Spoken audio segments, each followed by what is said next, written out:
Wildlife and natural resource experts from around Cape Cod came together in March for the 2017 Cape Cod Natural History Conference. At the conference, speakers presented to an audience of over 180 people about a variety of nature-related topics.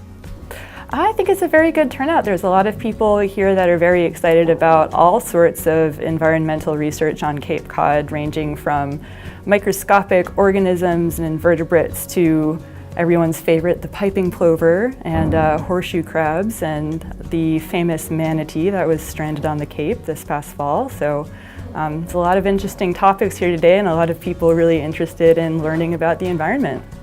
Stephanie Ellis of WildCare was among the presenters at the conference hosted by Mass Audubon Wellfleet Bay Wildlife Sanctuary. Ellis gave her presentation on the pools that WildCare uses to help rehabilitate seabirds. This was the first year that I decided to submit an abstract for WildCare. It's the first year we've ever presented, and I was honored to have been selected to present.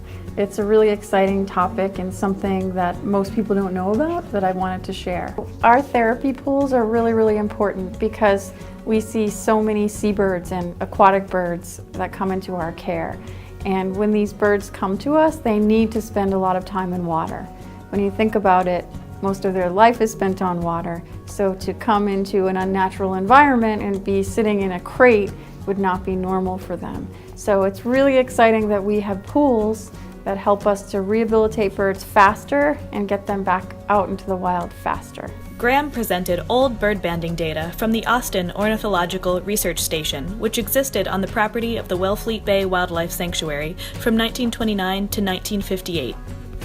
So bird banding is something that we do at the sanctuary today, and it is where you put up something called a mist net, which is a fine mesh-like structure, kind of like a volleyball net, and it's very hard to see. So when you put it up, a bird will fly into it, and it doesn't hurt the bird at all. We then come and check the nets frequently and extract the birds from the nets and bring them back to the banding station.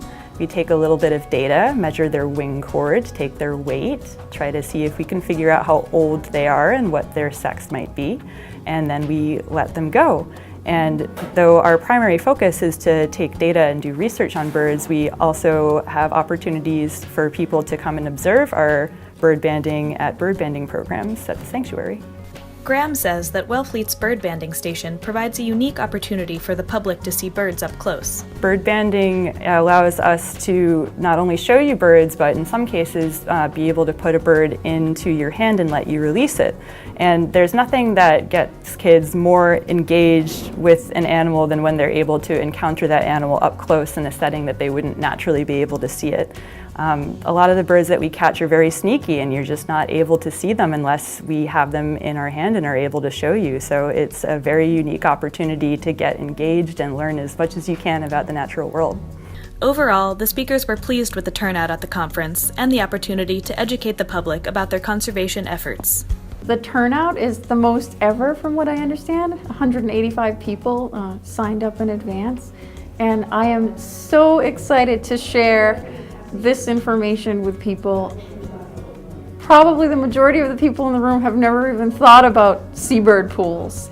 And so to let them know that we do have this facility and we can accommodate these birds, it will help the birds. And so I'm absolutely thrilled. I think it will have a huge impact.